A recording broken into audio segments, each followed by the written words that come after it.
So we've probably all had it happen. The day's going great, the team's doing well, and then somebody gets taken out. And this might be like a comment that somebody made, an event that happened, or something that you just have no clue what's going on. But clearly, somebody on your team is not okay. And it happens. It happens to all of us, you know? It's probably been each of us at one time or another. We all have bad days. But how do we handle these things as a team? And how do you handle it as a leader? Because if, in order for the team to be doing okay, all 6 or 7 people on your team have to be doing okay, that's just tyranny and chaos. It's just not reality. You're never going to have good days. So let's talk about how we can actually walk this thing out with grace, and not just grace for the individual person who's struggling, but actually like grace for the whole team. So the first thing is have compassion. Once again, we've all had tough days, so you can have compassion. Hey, I can tell you're having a rough day. I'm really sorry. Is there anything I can do for you? Like, this is just a good, general, compassionate response.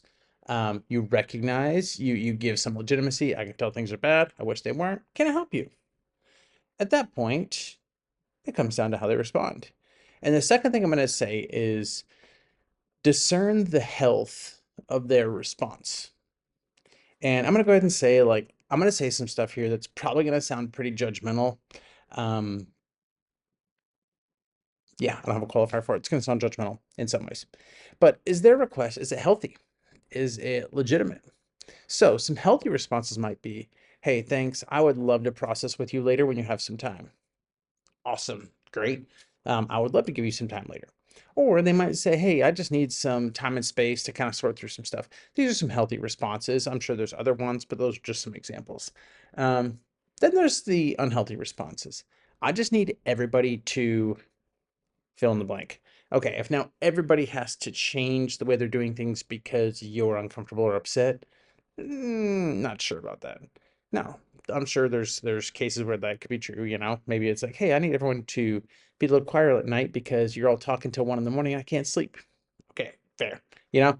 But is this a fair request that's being made?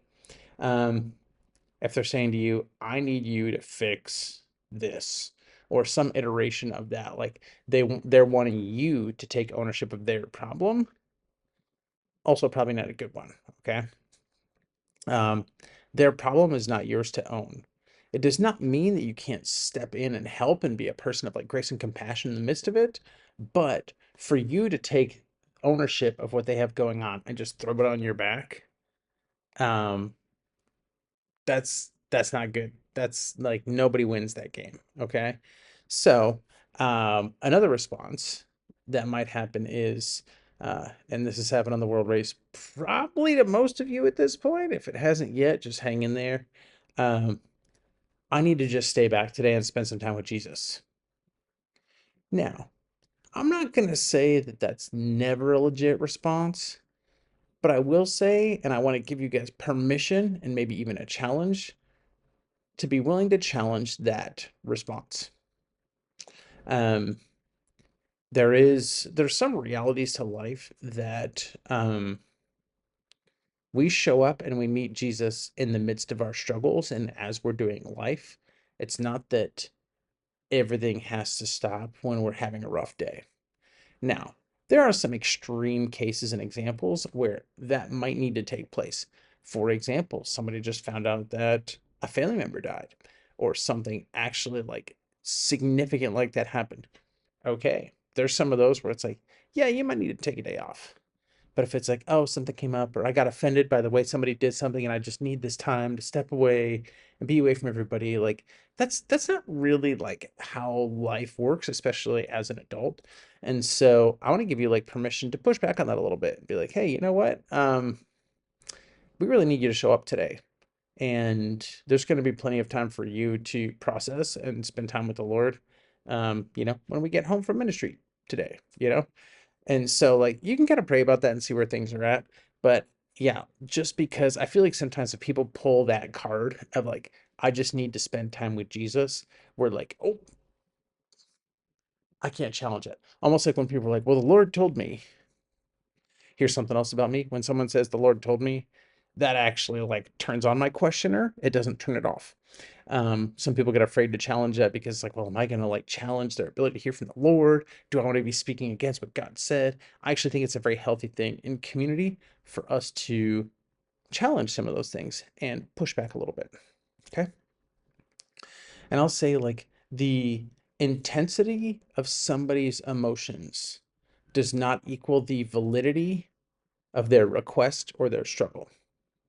Some people have massive emotional responses to everything. Okay. Now, if you have somebody who you're like, oh my gosh, this is really out of character for this person, and I can tell something is like significantly wrong. Okay. Like pay attention. Maybe there's like some extra grace needed and things like that. So I'm not going to give kind of like a one size fits all. I just want to like open this up as a conversation. And this is really what I want to have happen with a lot of these is I want these to start conversations between your leadership team just about how you handle and how you walk through things because like a lot of this is nuanced and it depends on the individual, it depends on the situation. Um, if you've got somebody who like always shows up, their hard work and stuff like that, and all of a sudden they're like, oh my gosh, I just got taken out by this thing and I might need to step away for a day. All right, cool. Like, there's a good chance a lot of times you don't actually need every single person on your team to show up to ministry. If you start to see someone developing habits and always opting out anytime something's not ideal in their life, that's something you might want to challenge. Okay. So have compassion, discern the health of their response, and respond with grace and truth. So if there's a healthy request, hey, I'm so sorry you're struggling. I would love to help you with that. I would love to spend time processing with you. I'd love to give you time and space to do this. I'd love to set up a call for you to talk with the coaches. This is a great way to use your coaches, by the way. When you've got people who are really struggling and you're like, man, I don't have a lot of energy to give, like set up a call with your coaches. They would love to step into this. Okay. And it's like one of the great ways that they can serve you and the way they can serve the squad. Sometimes your response might be like, man, I'm so sorry you're struggling. Um, I don't necessarily think what you're asking me or the team to do is healthy in this situation. Um, that's actually an okay response. Like sometimes people need to hear that. It's like, okay, I'd love to help you process, but like I can't necessarily fix this one for you. Or even being honest of like, man, I can tell what you're going through. It's big, or you know what it is. And it's like, I don't actually know how to help people walk through that. But I would love to maybe connect you with somebody who will. And once again, your coaches, your squad mentors, this is a great time to utilize some of these other people at your leadership table. And so respond with grace and truth doesn't mean that you, once again, are taking on their problem and fixing it. Okay. And the last thing I'll say, number 4, is give other people and maybe yourself permission to be okay when others aren't. It's not unloving to have a great day when someone is struggling. It's not unloving for your team to play games and have fun when one person is emotional or upset or disgruntled or whatever. Like we can't all have to be like in the pit of despair just because one person on our team is. Now, once again, if something significant has happened, if there's been like a death in this person's family, it's like, oh man, we might all need to like bring it down a notch and like come around this person for a minute. Totally awesome, fair, great thing that a community can do. But if it's just like this person got triggered, offended, something like that, or they're just struggling with maybe something from their past, like it's okay to be like, hey, we love you. Um, we're still going to have our team time. We're still going to have game night. We're still going to worship. Like life can go on when somebody is struggling, and life actually should go on.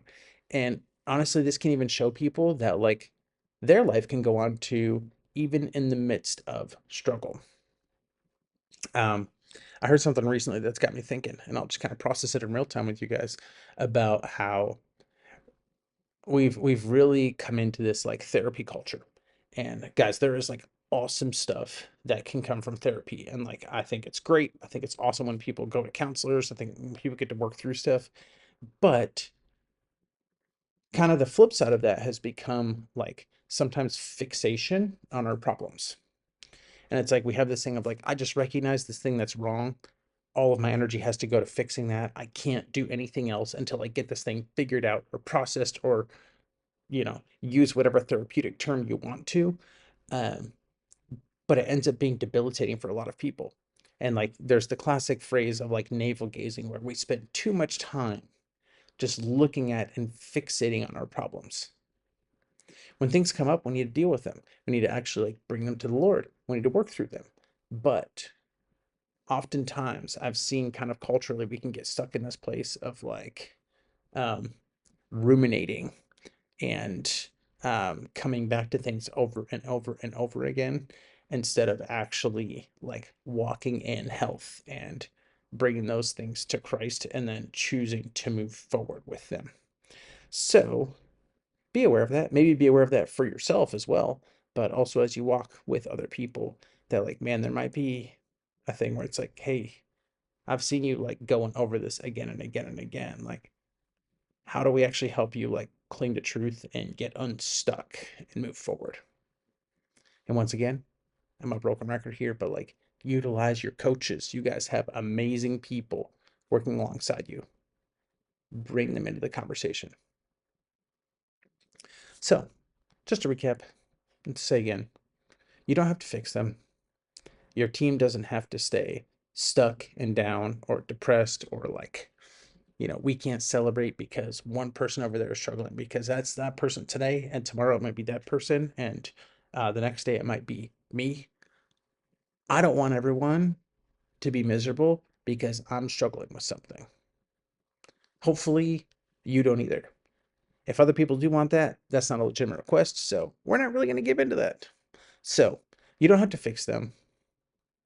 Show them compassion, show them love, show them grace, but don't carry everybody's stuff on your own. Don't think that because you're the team leader or the squad leader or whatever it is, that it is now your responsibility to take care of this thing because it's been brought to your attention. That is not what you signed up for. And honestly, that's not even healthy. They're not going to win and you're not going to win. Okay. So if they're down in the pit of despair, you can offer them a hand up. If their demand is that you come down there with them, you don't necessarily need to do that. And ultimately, remember, you're wanting to move them towards Christ because He is where they're going to receive healing and comfort. It's not in you that it's going to be found. You might be able to lead them there, but for you to take that thing up, put it on your shoulder, and try to like carry them through to completion and to healing and health, it's not a burden that you are made to bear. So, show compassion, walk in health, lead them to Christ, and help others to be able to move on with life and move on with the day, even when that person's struggling. I'd love for you guys to have some conversations in your leadership teams about how has this looked for you when people on your team are struggling. Is your team able to move forward? And if this has been a struggle, or if this is something that's been showing up, um, how are you guys going to handle it the next time?